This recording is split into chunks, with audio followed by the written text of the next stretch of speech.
best known collectors, and we are so happy they agreed to bring their treasures over to this table for you to drool over and hopefully be inspired by. So this is how we'll do the panel. I'll begin by introducing everybody. So not by what they do during the day. Because I found myself realizing that, I was chatting with somebody who was laminating our IDs the other day. I was like, so what do you actually do? And I realized that we know so many people here by their pens and by their collections, but you don't actually know what their day jobs are, or that they're actually, I don't know, ex-ombuds people. I have no idea sometimes. I just like, oh, nice pen. Oh, wow, okay, that's what you do. Okay, cool. So consider this your chance to get to know these wonderful human beings on the table through their collections. And we have Raffy Aquino over there. Hi, Raffy.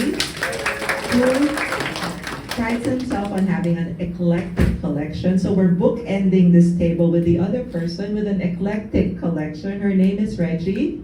Reginaldo. Hi. And then going back to Ronnie on that side. Ronnie is going to talk to us about collecting with a color theme. June Castro on collecting modern high-end pens. Raise your hand. Gorospe on collecting sub 1,000 pens. And of course, the man with the cases. Butch Dalisay on collecting vintage pens. And also the godfather of the Filipino fountain pen community. I'll give the mic. I'll give the mic to you so that you can use it while you talk. I just turned it off for a minute because of feedback. And then, so this is how we'll start. Our panelists will start by talking about their collection and themselves for around 3 to 5 minutes, and just really quickly take you through what they've got, which I think is what we're all here for. Yes? All right, let's go. Please, let's start with Butch. All right, thank you very much, Leigh, and magandang hapon po sa inyo lahat. I'm going to give a brief intro for the whole idea of collection and curating, and then talk a little bit about my vintage pens. You know, every collection begins, as most love affairs do, with fleeting glimpses of the loved one, then seemingly chance encounters, then long chats over coffee before the steep and blissful free fall into a dizzying madness. We cannot beat that introduction. So be merciful to us.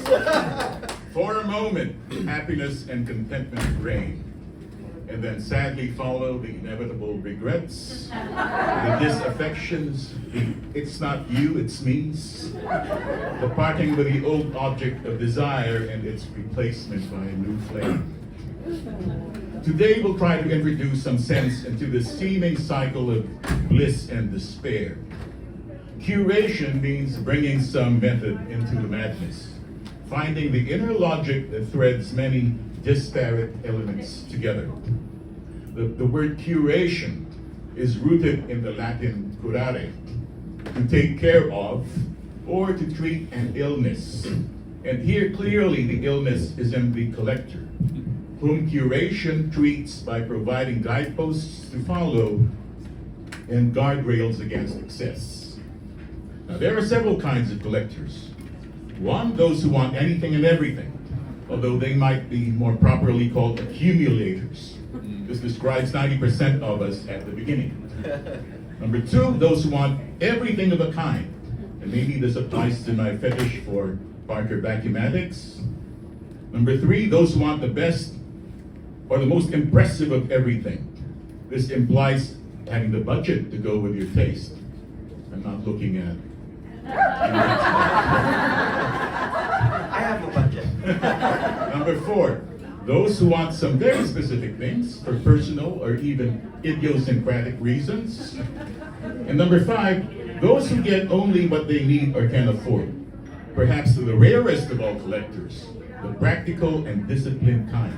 Now, collectors of vintage pens at least in this country, are few and far between for good reason. There seems to be a belief that vintage pens break easily, are difficult and expensive to maintain, and well, look like pens for old people. I'm not about to dispute those assumptions, although I know some of them are wrong. The less competition I have, the better. But since I'm nearly done collecting, there are very, very few pens I still dream of catching. I feel sorry for pen collectors who've never tried a vintage flexible nib. With vintage pens, beginners have an easy entry point. The American Big Four here. You know, Parker, Waterman, Schaefer, Wahl-Eversharp. If you're looking elsewhere, then vintage Montblancs, Pelicans, and an assortment of Italian, English, and even Japanese pens. Starting with the Big Four not only gives you a large selection of many price points, but also a lot of literature and ready knowledge and even repair options online. Vintage collecting relies heavily on connoisseurship, on knowing the field and knowing what to look for. And surprisingly, it often involves less money than buying new pens. Of course, there's a cost to factor in for restoration and repairs, but even so, few vintage pens reach the stratosphere of the thousands of dollars you'd pay for a shiny new Montblanc. I also have a couple of those. You can collect based on brand, material, filling system, size, and of course price. For vintage, you can add age and scarcity. Good working or repairable condition is presumed, although vintage collectors should always be on the lookout for cheap part pens. Every quest for collectibles also involves what you might call unicorns, ultra rare or one-of-a-kind pieces that exhibit some distinguishing hallmark of quality or technical innovations. These could be prototypes, custom jobs, or things in almost mint condition despite their age. It also helps to know what you don't like or no longer like. For example, I generally don't go for small and light pens, nor for blingy or too colorful pens. My pens are Lolo pens. Big, classic, conservative, almost severe, corny to most young collectors today. Culling or cutting down is a good exercise, financially and mentally. I've built up my collection over the years by selling 5 good pens to get 1 better one. I've also sold very good pens that I once lusted after, but no longer spoke to me. Curation ultimately is about knowing yourself. At a certain point in your collecting life, you have to take stock of your collection and ask yourself, what do these objects say about me? Is this the self-image I want to project, the one I'm happiest with? And I end here by saying that my answer to my own question is, I'm an old guy who likes old things because they offer physical proof of life after death. We die, but our words and the wording go on. A vintage pen is an old guy lucky enough to find a new home. I'm happy to give him a shower and a warm bed and all the ink he wants to drink. Thank you very much.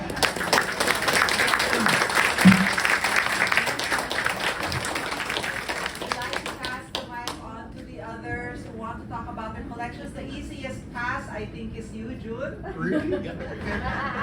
Because I think Butch mentioned modern high-end pens, of which he has a couple. Yes, that's right. Anyway, my talk is basically a show and tell. Okay, when Lorraine invited me to be part of this panel to discuss about collecting high-end pens, you know, I cringed a little, but you know, I accepted it. But I have to tell you offhand that seems like the optics is, at least in the FPNP group, that I collect only high-end pens. That's not true. That's why Friday, when I checked in, I wasn't as organized. I got all my pen rolls and started organizing my pens only last night. And I chose a selection, groupings, as I call them, of my pens. Okay, I'll just show you, no?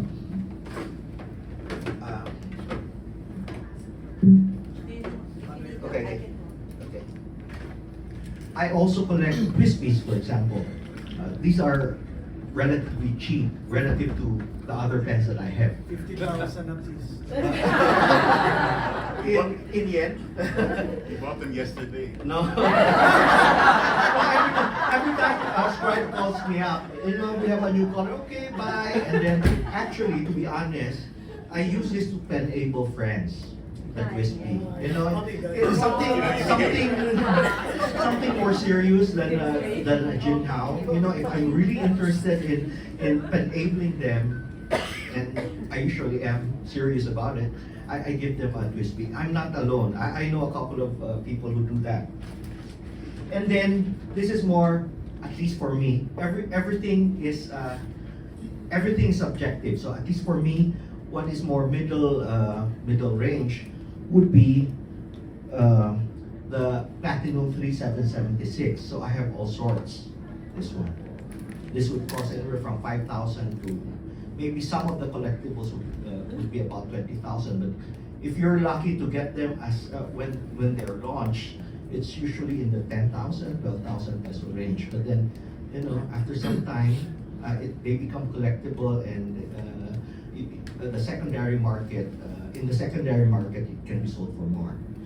And then, okay, I started my pen collecting with big pens, basically, and I liked the heft, so I had the 149. You know, I said I'll have the flagship of the major brands. This is basically because of work, so it's part of your outfit of the day.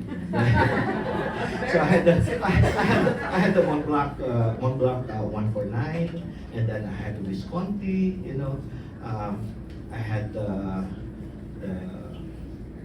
what other brands? But I concentrated on collecting the big flagship pens. So there's only about 4 or 5 of them, and after that, so what else is there to collect?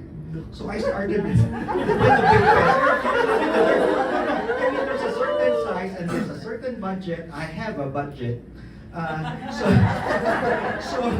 I started to collect hefty pens, basically because I like Japan, and I started collecting in 2018. I had a lot of business travels in Japan. I got interested in makies and Japanese art. So I collected the Platinum Izumo, which I brought. I have makies also, but these are the big pens. I have the makie, the Ratin, the Rushi, etc. And it's very interesting for me to read about it and select certain pens that represented a particular kind of art. There are pen collectors who would collect urushi of all colors, but I could only select 1 or 2, and that's it. So I brought with me a grouping of about 8 makie pens, so from Platinum, because I like the Izumo Raden shape. And this one is a Platinum Izumo also, and this is different because one FPNP member makes pen rolls.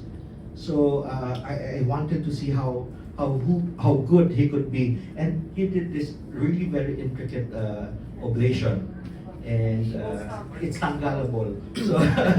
So for a time I put this on my desk, but it's a perfectly usable pen. And then since in a way, maybe because I ran out of big pens to collect, I started looking. I'm now in my Montblanc phase, which I want to stop. Only because, you know, I got after maybe about a year or 2, especially during the pandemic, I was able to develop friendships with a lot of the FPNP members, and you know, the good thing about pen meets is you get to try the pens of other people. You know, initially I was limited to the pens that were available in the local market, which very limited. So, but then you get to have friends who travel a lot, and you ask them, oh, can you look at the pen in Switzerland? You know, in different countries, and they send you pictures, and you know, sometimes it's cheaper in other countries, and you like somebody smiling here. So you ask them to buy for you, pasabay, you know those stores. So that's it. And I have all sorts of pens here. I veered away from just the big pens. I have smaller pens. I like the new, for example, which is highly collectible. And then people, you ask your friends if somebody's selling it, and they would wait patiently in the palenque and tell you, oh, there's a new available, so if you want to buy it, so I want to stop here, and you just ask me later on your questions. Yes, why don't you hand the mic to Amanda beside you?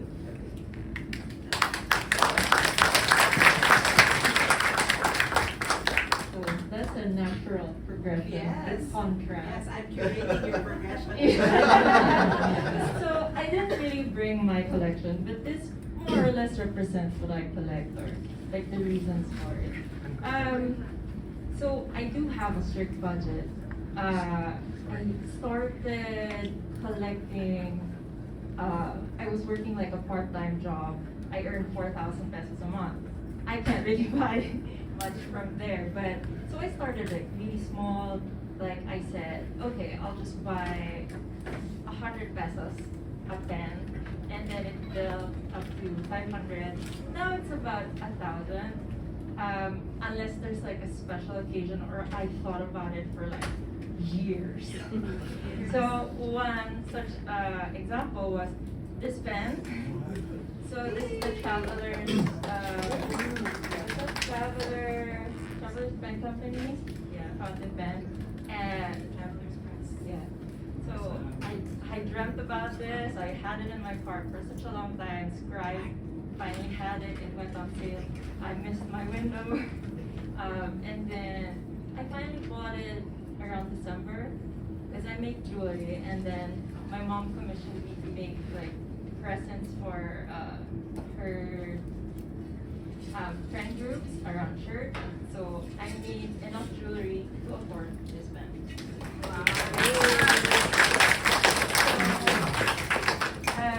And then there was such an occasion. My grandfather died, and my friend April was selling her pen, and I saw it, and I was like, "Oh, that looks like something he would have enjoyed." So I brought it here. My hands are shaking. I'm sorry.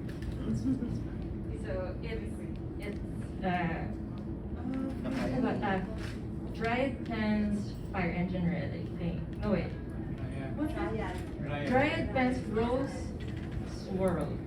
Okay. So it's a Yogo Nib number 6. And I bought it. I actually haven't washed it out. I keep inking it and I keep inking it because I don't know, it's like I haven't moved on from his death. So it's almost like if I wash it out. Yeah, so it's very sentimental. Just keep it in. Yeah. It's always the same thing anyway, it's not mixing, like it's not gonna melt. Okay, and then, of course, like, so with a limited budget, I focus on the Chinese made pens. So this, I think it was like this year or late last year, the Jinhao 80 came out. They look like the, yeah, they look like the Lambis. I bought this one, and I loved it. And then I was like, okay, I'll stop here.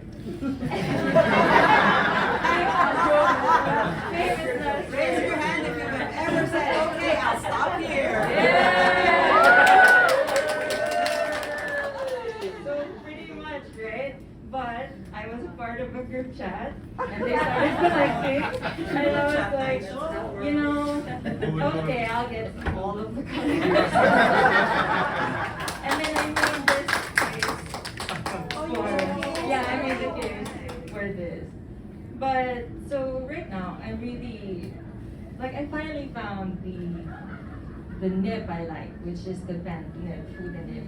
And it limits my choices, like, because not every pen has it.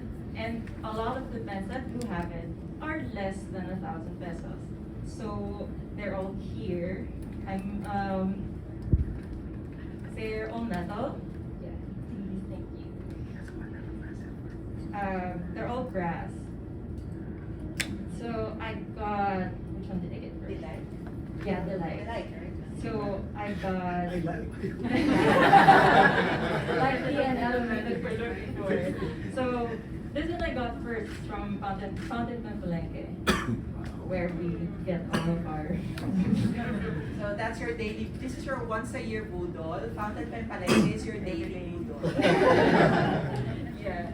So I think it was like 500, around 500. So I got that one, I loved it.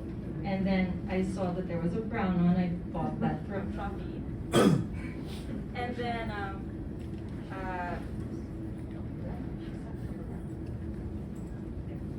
hello? Yes.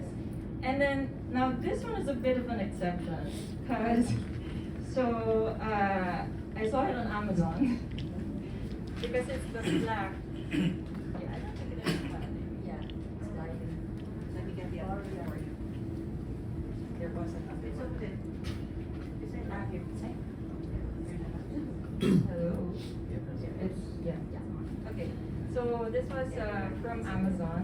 It's the same, but it's somehow heavier for some reason. So this is my very last purchase, or very recent purchase. We never say last.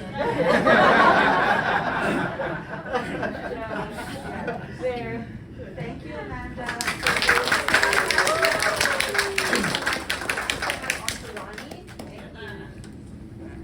Afternoon. I'm Ronnie. Dilawan. A hoarder of yellow pens. It was 10 years and 10 months ago when I got ushered into this wonderful group of people. 10 years and 10 months ago. It was May of 2012. And I got introduced to the group that was meeting at the Triangle Gardens, Amici. I was so hesitant to join them because at that time I had a handful of fountain pens. I've been a fountain pen user since law school days. I have blues and yellows and blacks that I matched to the baron that I'm wearing. Blue for the day, red or maroon for my ties. And I had 2 yellow pens at that time, a yellow Lamy Safari with a stub nib and a Sailor 1911. Classic. 10 years, 10 months later, I have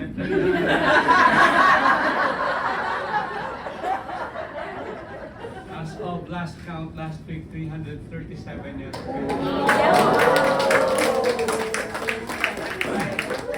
I'm surprised you had the audacity to count them. 3 years of lockdown. That's right. And the only thing that I failed to account for before I was able to go back to Batangas, because I left this whole batch in Batangas just before the lockdown, right a week after the eruption of Aquino. And I had my Chinese yellow fountain pens in Batangas, in my place in Batangas City. I have more than 60 of this yellow China-made fountain pens, knockoffs, and which my classmate Raffy would call Ilocano pens, just because it's called Dikawen,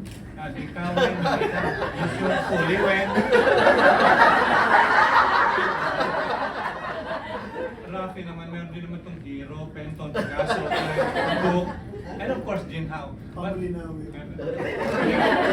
Tulikawan and Dikawen. Now, Batanggenyo po ako. Pardon the Tagalog. Batanggenyo po ako. It was May of 2012. I attended the June Fountain Pen Meet. I was so happy meeting my dear friend here, Sir Butch.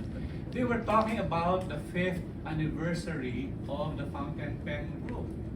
Fountain Pen Network, that's the 5th anniversary. And they were planning on how to do it on July. Ako po'y Batanggenyo, sabi po sa amin, maubos na ng yaman, eh, huwag na iyabang. Yes. I agreed to host. I agreed to host the 5th meet at Malacanang inside the Presidential Museum and Library.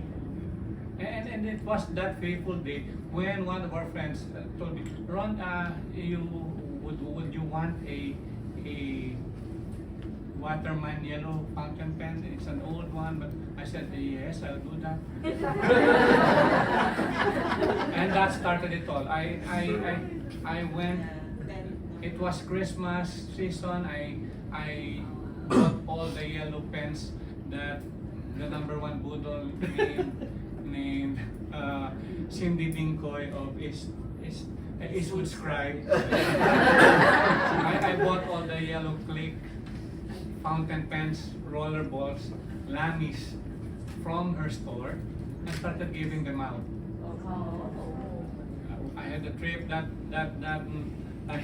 I was sent on a trip to China, came back with 18 of these yellow ones, and then it's been downhill from there. Pride of place, of course, would be this. My first grail. I still have it with me. Never ink. A 1928 Mandarin duofold. This is the senior. It came with the junior. I did bring the junior and a pencil that I grabbed from Sir Butch. It's and I have my grails with me. I have my grail pens. Kim Hung Lai, I asked Kim Hung Lai to listen because my other grail pen, the Pelican Toledo, was Wow, yellow! I got it at 30% discount from Kim Hung Lai. Message me saying, Ronnie, I have this one off just for you. Don't sell it to anyone. And then a week later, somebody was getting it from me from Pen Gallery.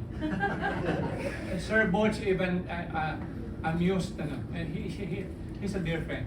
He went on a trip to Malaysia and ended up buying how many pens for them? Half a dozen pens for me.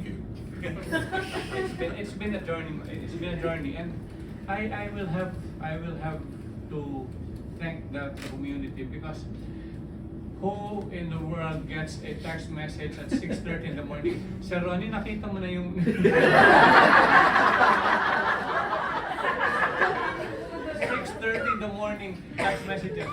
But the biggest hero for my collection is eBay. 24/7 notice. Yellow fountain pen. On my Mac, on my phone, even on my other laptops, office and desktop, a notice would ring or phone would signal yellow fountain. I have it's my wife has tolerated me for this just because she knows that this would even cost less than this.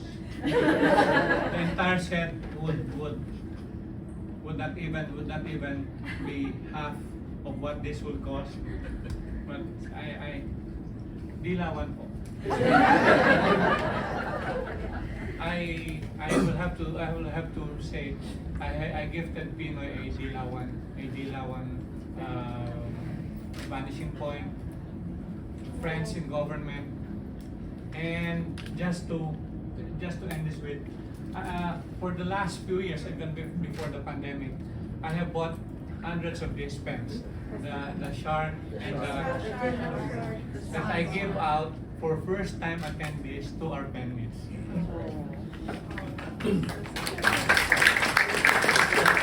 I rejoined government October, and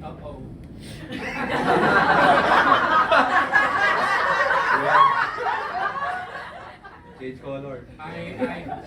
Joe is an office mate. And the colors of the GOCC that I joined in for us are Yellow yellow and blue. Yellow and blue. Yeah. I joined Pag-ibig. I have now 5 of these.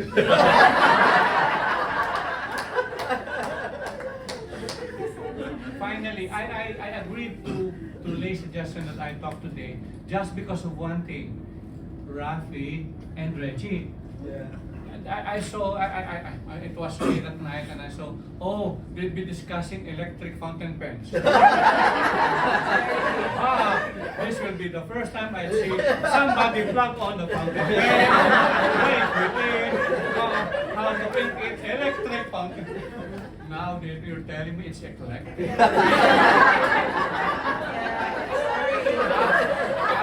After agreeing to Sorry, we were expecting Pikachu, but... electric, plug it in, right, electric. If you don't mind, let's pass on the mic to Raffy for the Love you, electric. Leigh.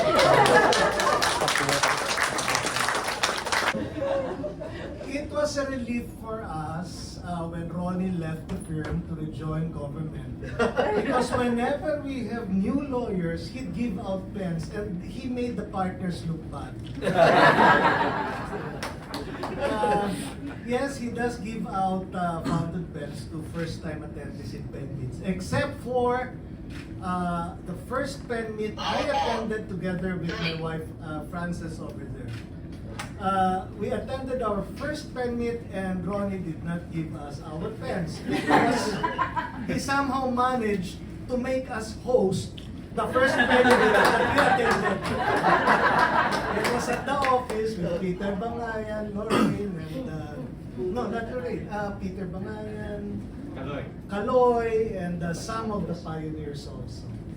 Now,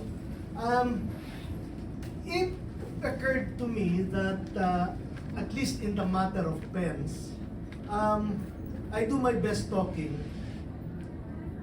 in Facebook through posts. So let me just, with your permission, set aside the modesty and quote myself. I will read a sampling of my posts, which I think would answer some of the questions what all of us should at one point or another reflect on in our journey into this, what do you call it? The hole we fell in.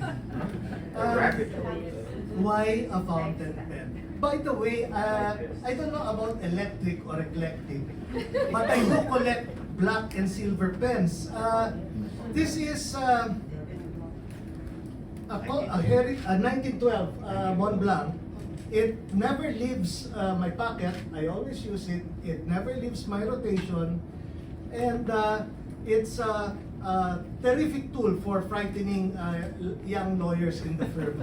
I insist that they check it out. They open the nib, and there's no nib. And then in my most authoritative voice, I ask them, what happened to the nib? It is such a pleasure to see them reduced to a quivering mass of frightened lawyer. And then I twist the butt and the nib comes out and they're so relieved. They're so relieved. The second pen I just bought a while ago. Peter Bangayan told me it's a lawyer's pen. But you know, in the hands of a lawyer, it's just a pen. Parang lumpia Shanghai yan eh. When you eat lumpia in Shanghai, it's just lumpia. Anyway, back to myself. Why a fountain pen?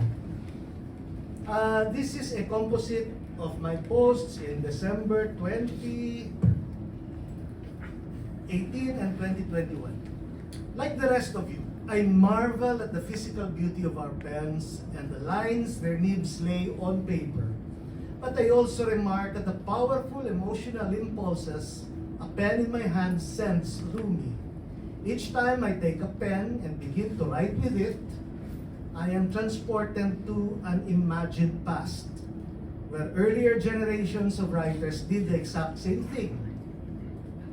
Hold the pen above the paper, pause, think, and then write. Pens require ritual that oftentimes can no longer be tolerated by the frenetic efficiency of modernity. Isang send lang yan, di ba? Tapos, hindi ka na nag-iisip. But they are nevertheless gateways to a world that defines and sustains humanity itself. The world of ideas. Pens are fussy and inconvenient, and they demand a slowing down. But it is in this deceleration that the pen issues its invitation for you to reflect on things greater than yourself, to clarify and elevate your own thinking, and to write down your thoughts for posterity, so that others may realize that there was a time when you walked this earth and thought these thoughts. Second question, why black and silver pens? This is my proposed answer from December 2019 and June 3, 2020. Pinagsama-sama ko na lang. When one collects black pens, the exercise can easily become like the color, stark and dreary. One has to look a little harder, a little deeper. But when the beauty is finally seen, it is quiet and elegant beauty of the night, of the waxing moon, of the silvery glimmer of stars, and the gentle susurrus of the nocturnal world. Okay.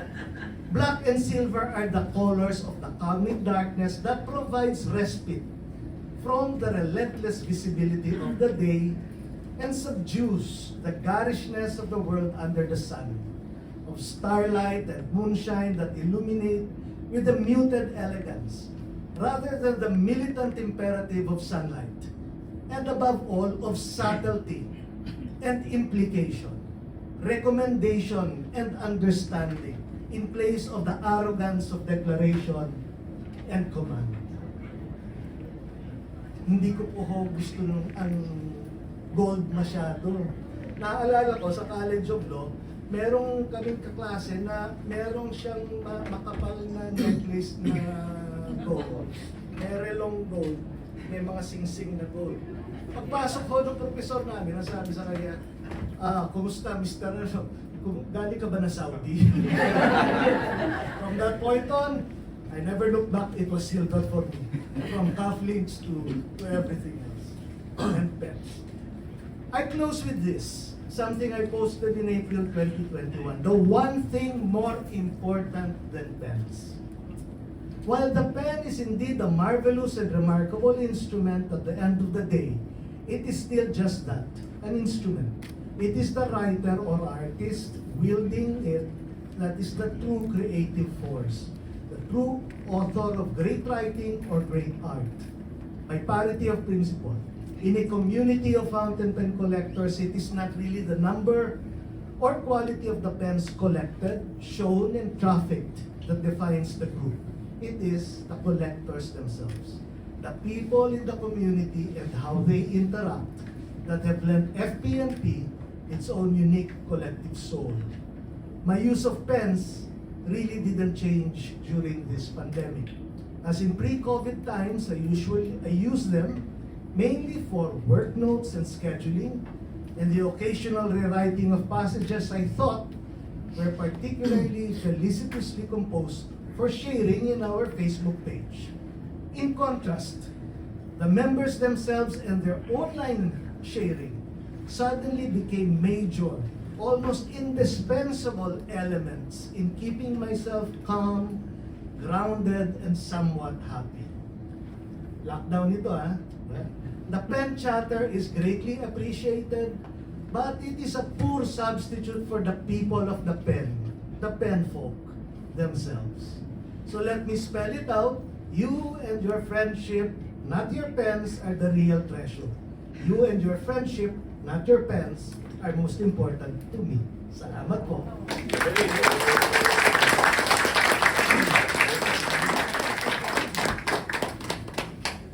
We've saved the one with the PowerPoint for last.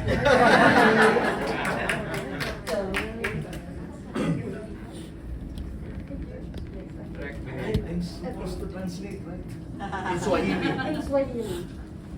Hi, good afternoon. I'm Reggie, and I've been a member of the FPNP ever since we can all fit in Sir Butch's backyard. And now we have grown to several, And now we have an entire Almost floor. 30,000. 13,000 members strong. So, quite a trip it's been. So, Merriam-Webster defined eclectic as coming from several different sources, in short, so many different things at the same time. And like a magpie, I'm just like that. It's like at one moment, I am admiring this pen, and then suddenly, oh, ooh, shiny. And that is how the pen started, my pen trip started. I have to credit my friend Mona Kakam, who is not here, for introducing me to the FPNC group. We started out in the net book community, and it progressed to fountain pens. Now, when I was invited by Lorraine to participate in this panel discussion, we're talking about, not electric pens, but electric pens. Oh, okay. I decided to hijack an old presentation of mine that I made when I was in the advertising business and update it a bit. So here I present to you 10 personal truths as a stylophile. So, what is a stylophile? Stylophile is defined as someone who appreciates and collects fountain pens. And yes, those are my fountain pens. There is no rhyme or reason because please, it's eclectic.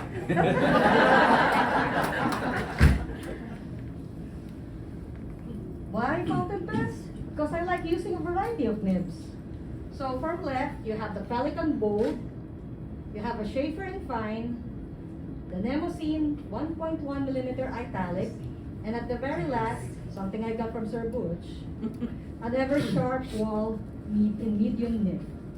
All of those are nibs, but they come in different sizes and they write differently. Also, depends upon the ink loaded upon them and the paper I use them on. I also like using a variety of filling mechanisms. Here, I am using what is known as a lever fill. I deliberately lifted the lever on the side so that you can see what it is, but you don't normally use it as that. You just do that in order to let the pen fill with ink. Once it's full, you fill it back to the recess and write on. Other ways of putting ink inside the pen include the piston fill, which is what Pelicans do, the eyedropper, which some of the very old pens do, and using a syringe to put ink inside cartridges. Now, my pens range from the cheapest. This, yes, not the Panda ball pen. This is a squeeze converter Panda fountain pen. And I got this from Binondo for the grand sum of 1 peso in the mid-90s. Sadly, however, I cannot seem to find these multicolored pens anymore. And it came in a box of 20. I call it my Panda Army. That's the only survivor left, General Noir. His lieutenants and privates come in orange, blue, red, and green. Sadly, I can't remember where they went. They got this first, so that's the only guy left. And the most expensive, well, at least for me, back at the time. This is a Bexley Imperial Model fountain pen that was commissioned by our club for its 5th anniversary. Only 30 pens were made available in black, and 50 pens in red. And the engraving makes it an exclusive to the Philippines. It cost 8,000 pesos at the time it was commissioned. I did not compute for inflation, but just to give you context, back in the day, 8,000 pesos was already the cost of my monthly medication, maintenance medication. Update to current big ticket items. So since then, fast forward to today, I find myself with 3 Nakayas in various models, colors, nibs, and 1 Parker Snake LE. The Nakayas were courtesy of the beloved, marking significant milestones, while the Parker was something I have been eyeing on and off for over a decade. She came home via the Palenque route. So as you can see, on the left, pens, on the right, uncapped. Now, collecting pens also means I collect notebooks. It's an adjunct, it's a natural progression. You have a writing tool, what do you write it on? Notebook. So this is my first ever traveler's notebook from Midori.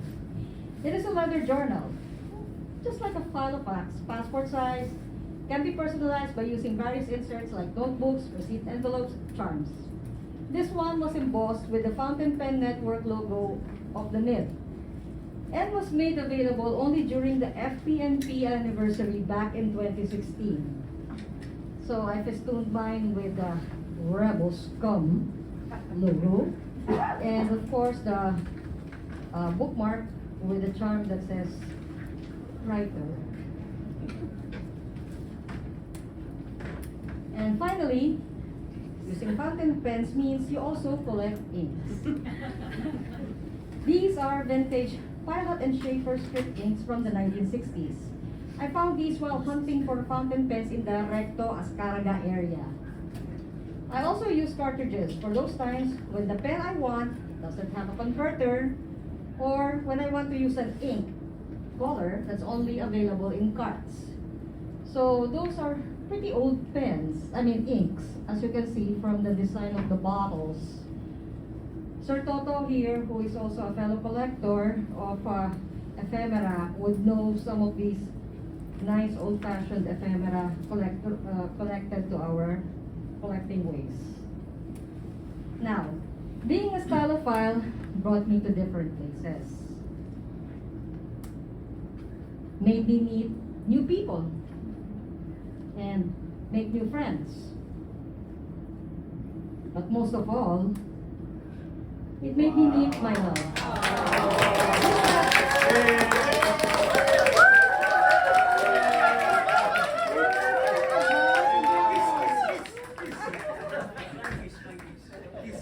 This happened 12 years ago during the anniversary pen meet of the FPNP. I later asked her along to be interviewed by my former editor, then with ABS-CBN News Online, and the rest was history.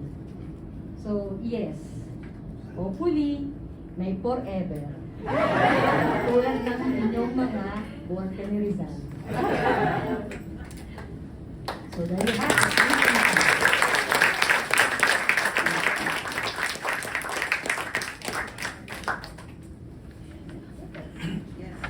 So, just so you know, there are maraming nakakabudulan with each other, not just with pens, because of this passion that we all share. And can I have another round of applause for our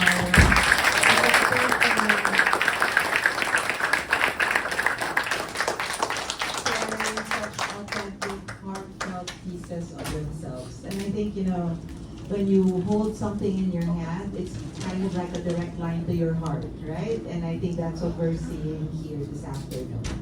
And we'll start off with a couple of prepared questions. Yay! But I'd like to give you a chance to ask if you've been wondering about what it will take to getting to know yourself is also like a feedback loop, right? With what you curate and collect. I wanted to start off with this question, and please feel free to raise your hand if this is a question you want to take. What do you think is the difference between a collector mindset and a user mindset? Because I'm sure there are people here who will say, oh, I don't really collect pens, right? I buy them to use. Do you even think there's a difference? Anyone want to take this? Everybody's looking at each other. So I'm gonna, Sir Butch, Can you take this? Sure. I'm more a collector than a user, to be honest. All my books are written on my MacBook Air. I mean, I'm romantic as far as this goes, but I'm also extremely practical when it comes to work. And so I guess when I buy pens, it's really in my mind for the collection.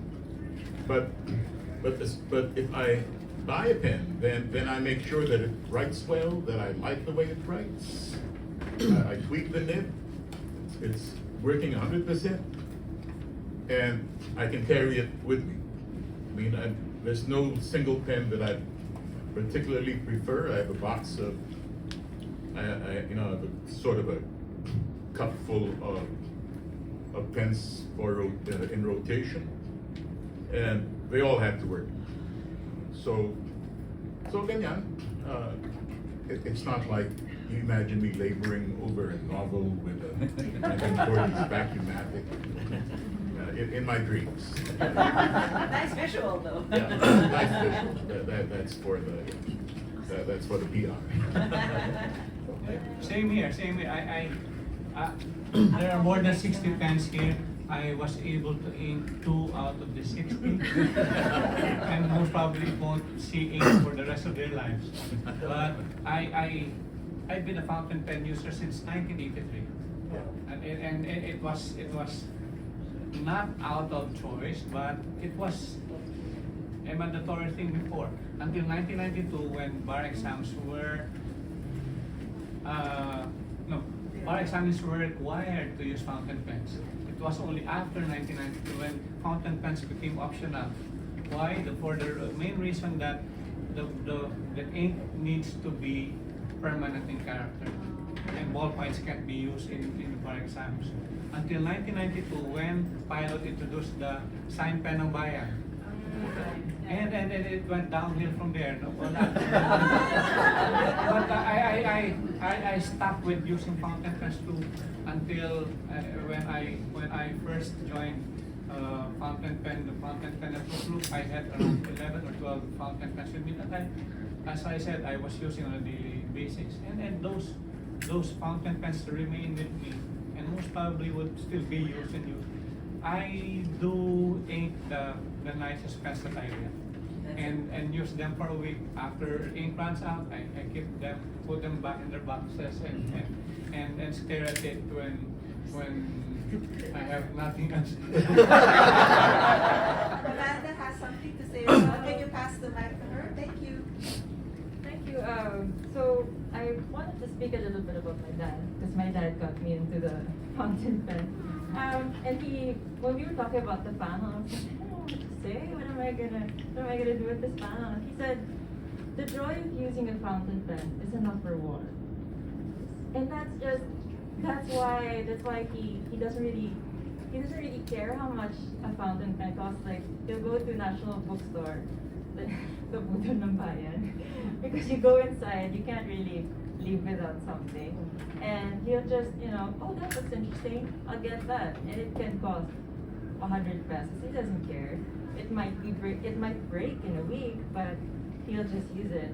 And he does collect, so he'll use something by brand.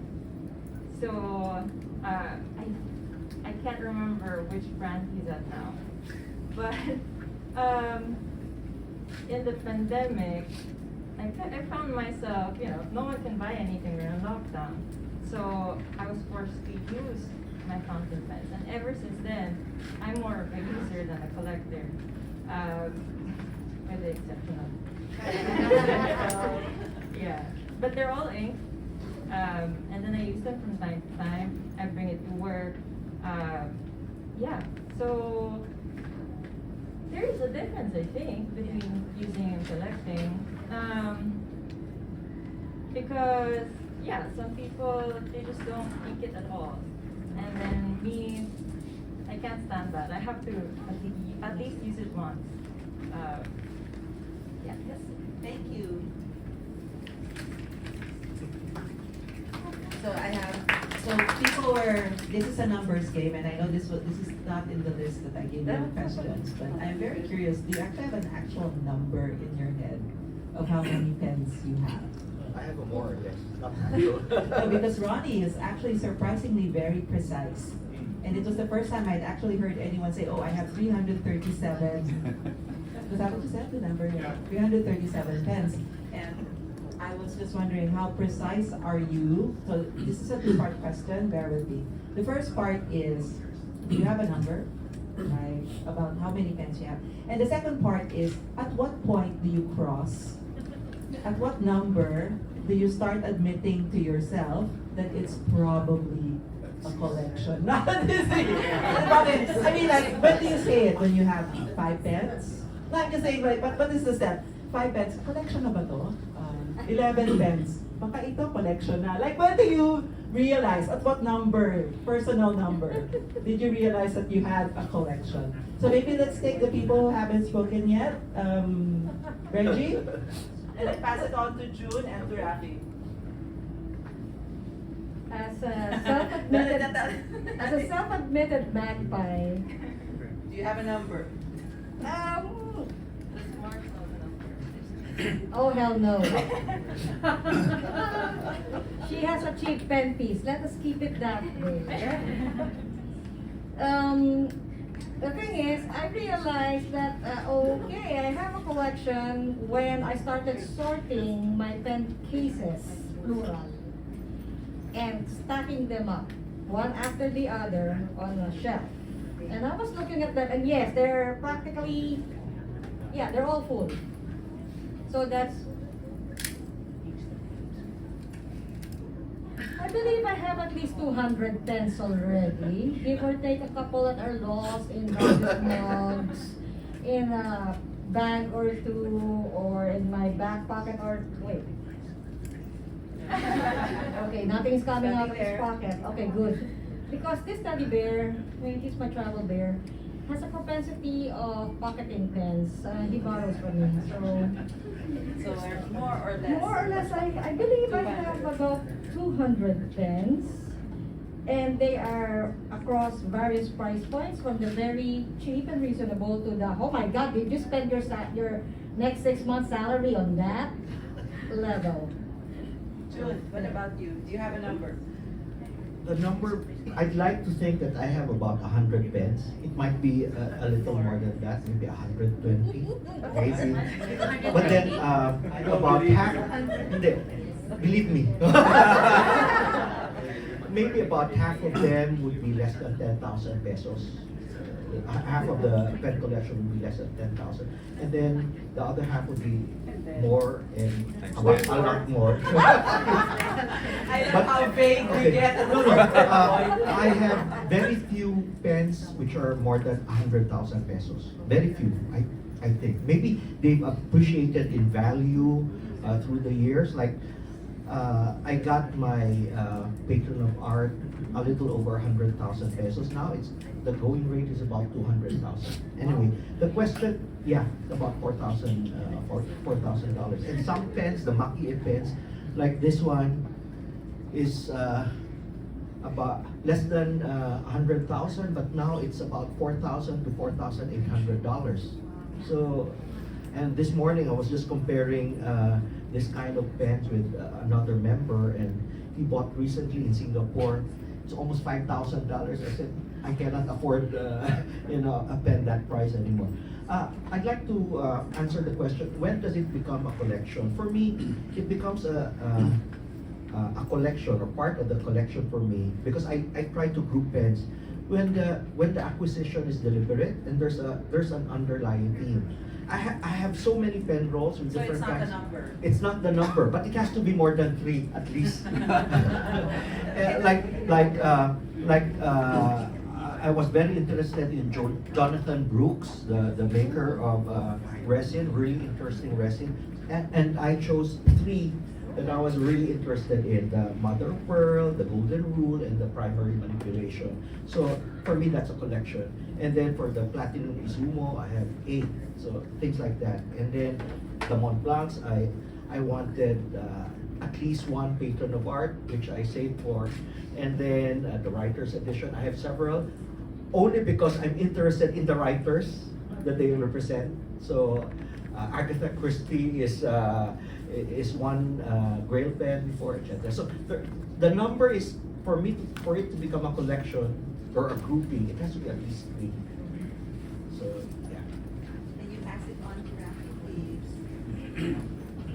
Perhaps ours is the house that Fountain Pens built. All of us, the 3 of us, my wife, my daughter, are all into fountain pens. Frances, my wife, has 37. They're here. 37. Do you have a list? Yes.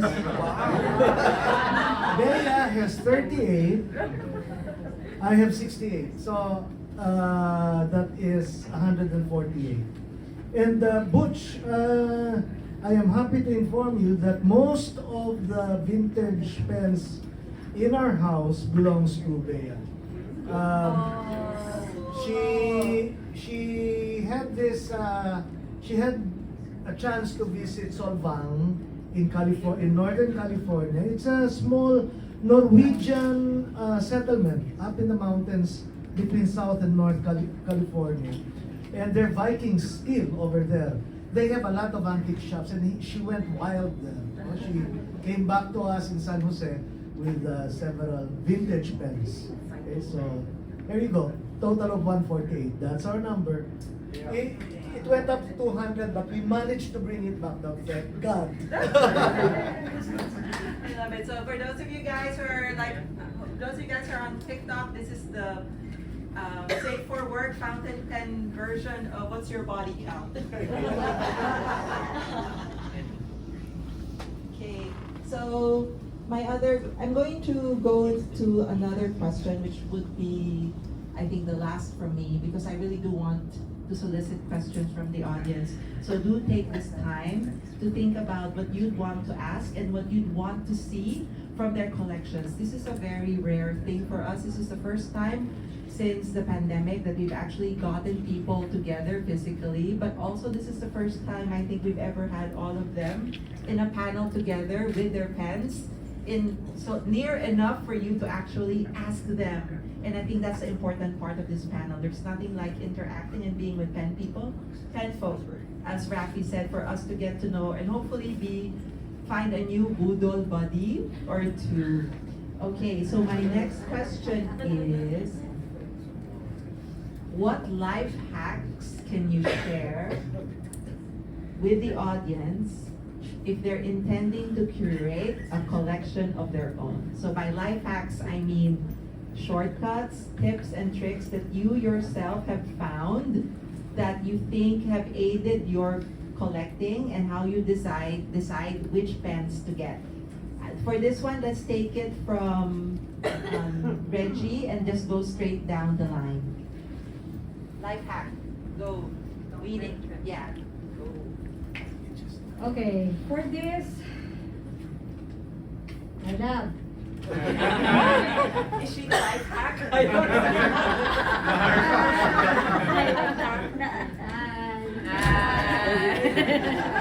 I'm going to get a page from her because she is the one who has achieved relative pen piece.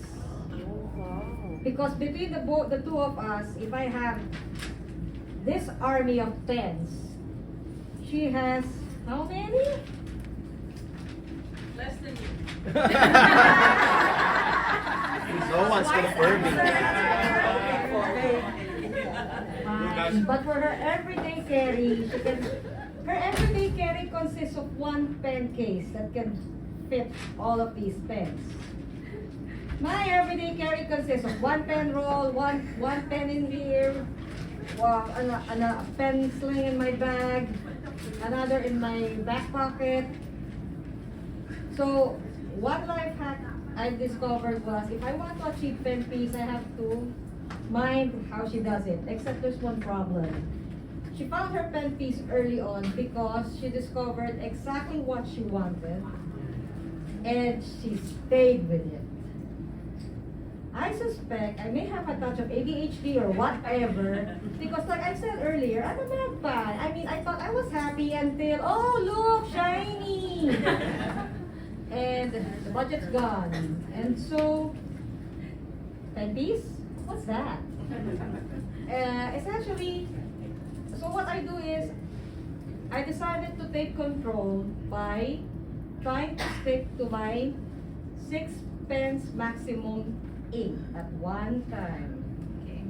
Hence, I decided to stick with just a pen roll that carries all 6 pence.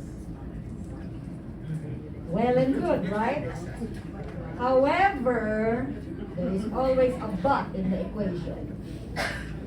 You come up with a notebook cover that has a pen sling in it, a pen clip. So, oh look, there's another pen. So that goes already beyond 6. And then of course, when I go out, it's automatic for me, being an ex-journalist, etc., and ex-everything, and a writer can wear so many hats, to automatically carry a pen on his body within immediate easy reach. So I clip one on my shirt lapel. At worst case scenario, I also carry one underneath my ankle, and an ankle carry in my sock. There was one instance I had to do a coverage, and we were not allowed to bring in anything that may be constituted as a weapon. A pen can be a weapon, although not necessarily of the immediate hurtful physical variety, but yes, it can be used as that. And oh yeah, pen hack. Not quite, yeah, life hack. Yeah, but this one, okay, not safe for work, but we're all adults here. No, we're not. No, they are minors. Okay.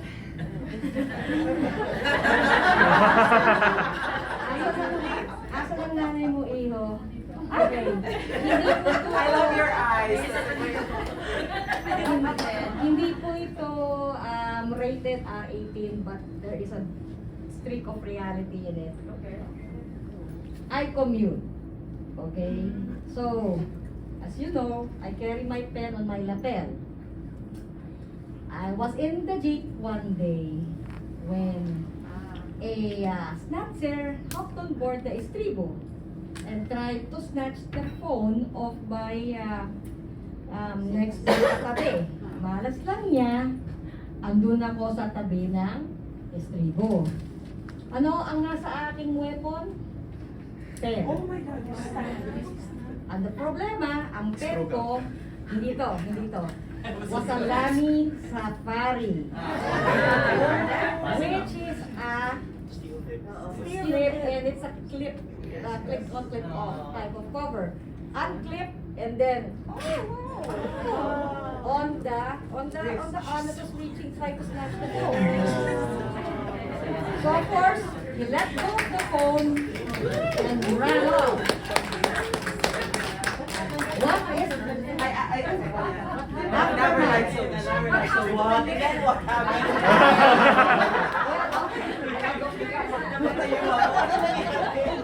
Aftermath of the story. Of course, the phone was dropped. The snatchee was hysterically grateful. Please, buti na lang girl ka, pero please, not my type. For the pen, I got off my stop, ran to the bathroom, washed off the dregs, I'm sorry, panic siya. And yes, the nib stayed true. Because after I didn't with it. I was on my way to work. That's the problem. And deadlines don't wait for journalists.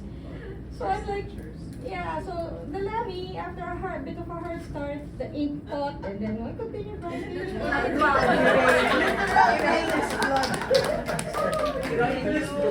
Giving a new definition to hard start. That was a very hard start to your working day, but thank you for that. So I think our takeaway from that life hack was 2 things. One is pen case can control your can direct your collecting, and a pinch, in a pinch, a Lamy Safari, and they will save your life. Afternote. That safari I didn't use for a bit after that. At medyo nagtampo, but the nib eventually relented, and it's still now writing well as ever. Someone mentioned the writer's blood. Yeah, writer's blood. Hard start. Yeah. Yes. A hard start. Yes, Amanda. She said something about, getting to know yourself. What do you like? Because it's so easy to, you have friends, they want things, you're like, nakahomo ka, so you want what they want. But then, do you really want it? Is it really something that you will use? So you get to know yourself, what's your favorite color, what's your favorite nib. I know one of the reasons why I don't really go up, like, we all hear it, like, nag-level up ka na ba? What's your next level? What's your goal? Do you have like a gold pen? A gold nib pen? I don't really want to go there because I like steel nibs. I have quite a heavy hand. I mean, it lightened because of the fountain pens, but it's still heavier than it should be. So I do like it. Flex pens, if it's not noodlers, it kind of unnerves me a little. I have my friend Pat let me borrow her vintage pens, and before she could warn me to write lightly, it kind of went wow. Pat, please get it. And then I didn't touch the pen after. But I mean, yeah, so get to know yourself, get to know what you like, and get into inks. Because That's a nice life hack. yeah, get into inks. Take the side road into ink.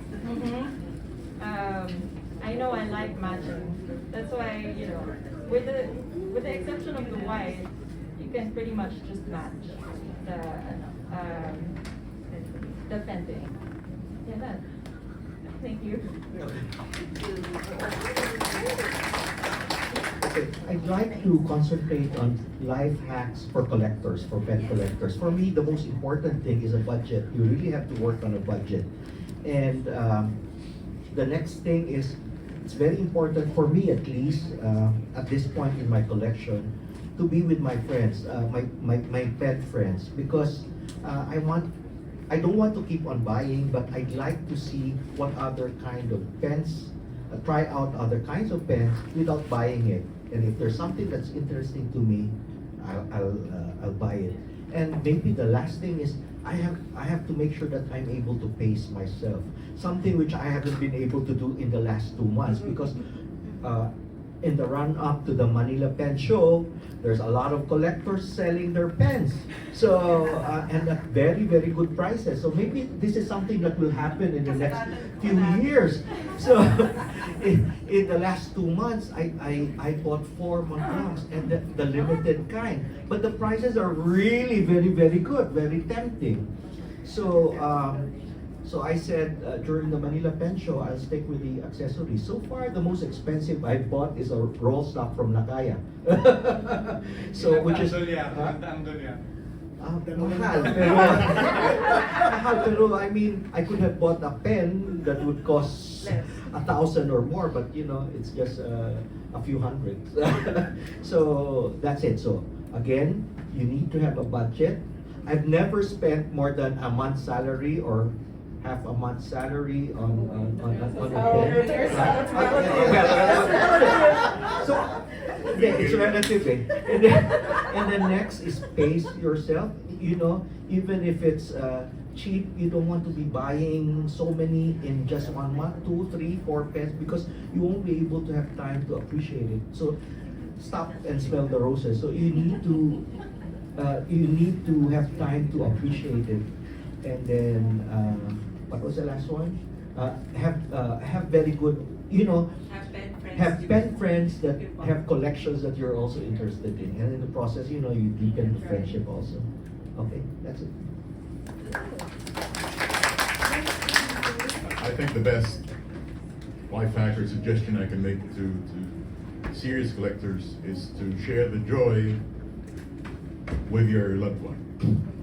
That's very important. It keeps domestic harmony. And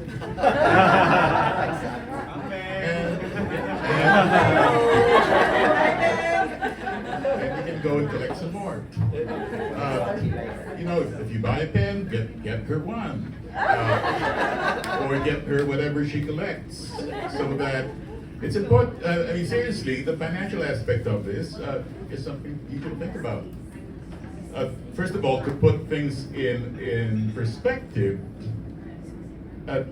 what we do may seem terribly expensive and a burden on the budget, but if you compare it to other collections, like this 64 pen collection of Vacuumatics, which took me like 30 years to put together, and these are some of the best.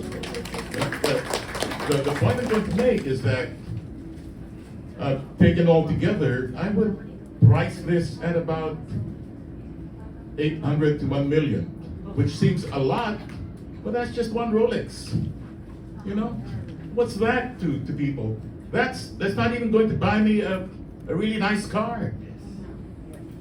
And this took me 30 years. So, if you put it in perspective, ang ginagawa namin dito is really medyo modest pa nga, but it's also one way that I rationalize putting my savings into fountain pens, and I have done that. Is that since I buy low, I'm a bottom feeder. I can't walk into a boutique and say, "Pakipalo ko ito." I've become very good at buying pens on eBay and from different sources. Is that any pen I buy, if I sell it tomorrow, I can easily make 20% or even 50% of what I bought. You cannot get that from a bank. So my savings are literally safer in pens than they are in a savings account. Because I buy pens that I can resell for a modest or even a really good profit easily. So start thinking about that as your rationalization. All right. I think I have a sub collection of tactical fountain pens. I have 10 of these. That's Different titanium, steel. I managed to bring through security check APS. This is Reyes. The charade ran out of this. I have 2 charades. Meron kaya ako isang dalang boker. May baon pa ako isang. Hindi po ito dilawan.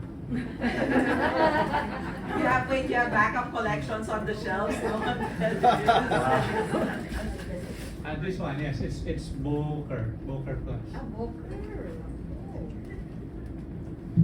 So you can have some collections that's more practical. This one is titanium. Fountain pen pa rin po ito. Some might be some might be tagged when you check into airport security, but once you open the pen and show them the nib, it's a pen, and you start writing with it, it's a pen.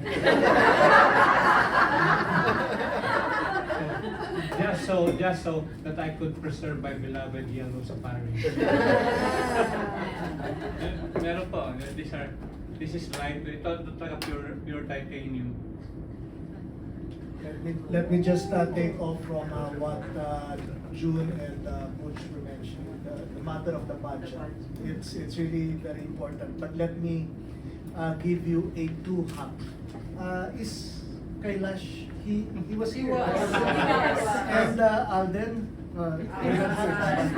stay away from this.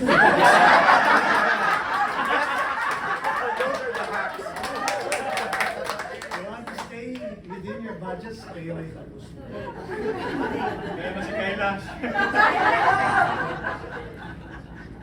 Second, I think a critical skill that you should develop when you collect is that skill really of letting go. Just that. Thank you. Remember Kailash and Alden. Okay, and friendly.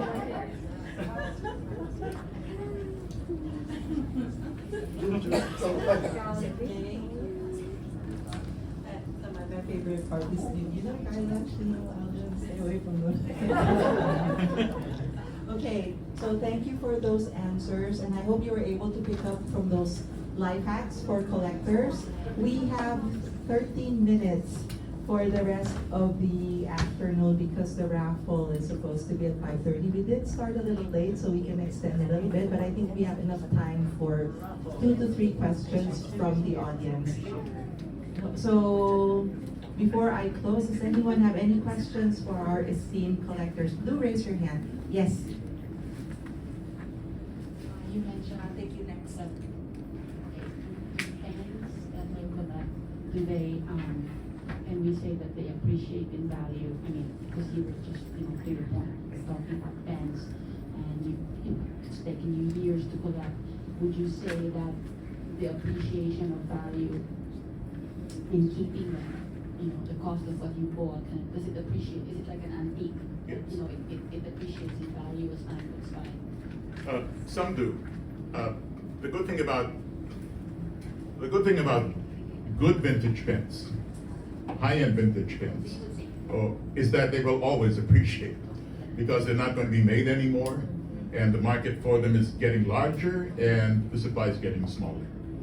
So they will. But and there are some modern pens that do appreciate significantly, like the two most important pens of that kind would be the Agatha Christie and the Hemingway, both of which were issued in 1992 and 1993, and they originally sold for $600 each. Now they're going for about almost the Agatha Christie maybe around 1,800, the Mont Blanc, the Hemingway about 2,005 above. But when they came out, the Hemingway was so unpopular that it was actually sold at Costco for $300. Yes. Yes, so swerte yung mga nakabili noon. But having said all these things, investing is not a good reason for getting into pens. That's right. It's like art, you have to like it. Because you're going to be heartbroken if you buy something that's ugly and you put it up on the wall thinking that its value will appreciate over time. My appreciation, the financial appreciation of my pens comes from their relative scarcity or rarity and the fact that I've bought low and can sell high. And I know my pens, I know the market. But it takes a while to get to that level of knowledge. So for the most part, just have fun. But if you're pouring serious money into it, and if you're going to do a bit of buy and sell like all of us do, and also we have to do this to improve our collections and to skip and to trim them down, then you have to know the market. Which means going to eBay, looking at not at the asking prices, because that won't tell you anything, but looking at the sold listings and checking what they actually have sold for. All right? I've been on eBay since 1997. The first thing I bought was a Pelican 140. Now my eBay rating is about 1,200, which means about 1,200 transactions. A lot of those were pens, but that's a whole other topic. But what I'm saying is know your pens and know your markets, know your prices, so that you will always stay ahead of the curve. One of the words Sir Butch used earlier was connoisseurship, which I Yes. think matters across anything that has an extensive library of knowledge that already exists that you can actually take advantage of. Hi, I'll take your question next. This is a question for everybody. So, since all of you love to collect pens, do you still remember the first fountain pen that you bought? And if so, do you still have it? And how much sentimental value is that pen to you? Who wants to pick this up? 1, 2, and 3. Okay, I'll take you first, Raffy, and then let's move to Ronnie, and then to Reggie. Yep. And you, so 4. 3 R's. The 3 R's and an A. This is going to be somewhat unresponsive, somewhat. The first pen that was given me, that started me off here, was a Rotring Core? Core. It was so ugly. It's the fact that I did it before. Refused to die, and I am still using it. You know, if you look at the reviews of the Rotring Core, some people call the pen a cross between a 1980s sneaker and a Klingon. It's religious. Now you're gonna make everyone want one. The second pen is the small Pelican with black with the rhodium rings, because my wife gave it to me. So those 2 pens. And do you have both of them still? Still, and I still write with them. I happen to have 2 rotting cores. I gave that one.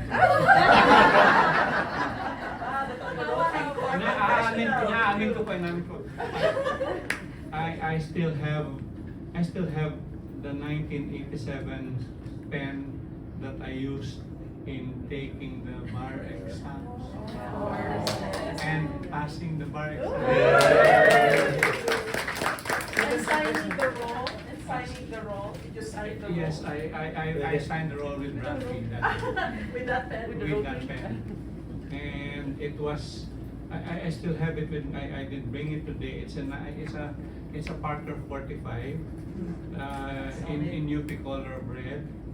And it was given to me by my late father a few months before the 1987 bar. I still have it with me. I had it repaired once, but it's still working. And it was the pen that accompanied me to my first government job way back in EP. Andito po yung retrato design, yung una kong ID sa gobyerno plus the pen.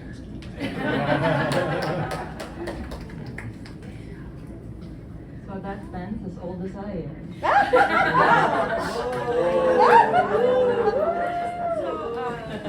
My first pen was my dad gave me my first pen. It was a Parker 15, but I didn't like it because it conformed to his handwriting, and it was so scratchy. But so I went with my friend to stationery. We were just walking around. I saw a fountain pen. It's like, hey, that's a fountain pen. It was 69.75 pesos. I bought it. I took it home. I fell in love with it. H&K, yeah. It had a little man in a green sweater with the cutest thing. I still have it. I stopped using it when because you clean it, so the little man started to fade away. So I put it away. But by then I already had like 10 pens. So Cool. To answer your question, what was the first pen I purchased? which is essentially the first pen I purchased when I was new in the workforce was your plain vanilla Parker Vector. Plastic, blue. And no, I lost that pen despite all those years of writing long copy. Why? It fell off my pocket because the clip was already getting loose by then. So when I got down, I'm like, oh no. I felt bad for all of 15 minutes, then next pen please. However, that loss, minor that loss may appear to be, there is however 3 pens in my entire collection. That will be the first one I will grab, and there's actually in a case, in case of fire. What is in that case? My late father's retirement pen, which is a Schaefer Pen for Men 5. Yes. My mother's Parker 21, which my father gave her when he was still courting her. So it has her name, her maiden name, and the hospital she was working in back in the day. And my first Nakaya, which was given to me by my partner on our first trip to Japan. Those are my, well, not necessarily safe queens, because all of my pens are users. I do not respect pedigree, whether you're a cheap Chinese clone or you are my Parker 75 snake. That is a limited edition. Never mind, come on here. Sign some papers and, oh, I need a requirement for drafting copy. Okay, I'll use it.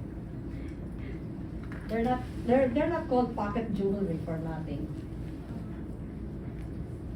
Thank you again to our esteemed panelists for spending this afternoon with us. And I'd like to thank all of you for staying here and listening and learning from our collectors. And feel free to approach them after if kung kaya pa nila. Ask them any questions, but do, yes. There were 2 pen friends who ask questions. We give the 2 of them each a pen.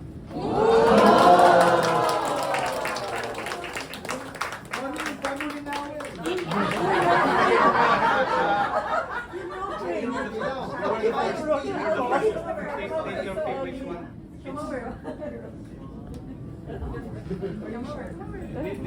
You should have asked questions. Some expensive ones, but The first pen meet I attended, siguro sometime 4 years ago, and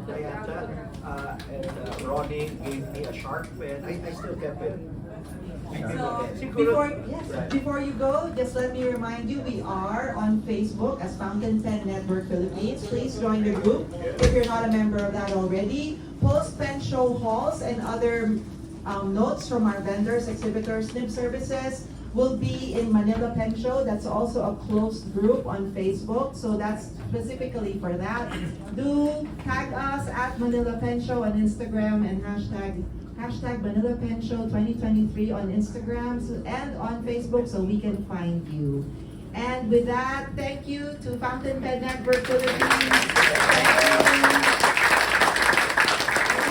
And we'll see you at the final raffle. If you're Thank you, Reggie. Thank you, Amanda.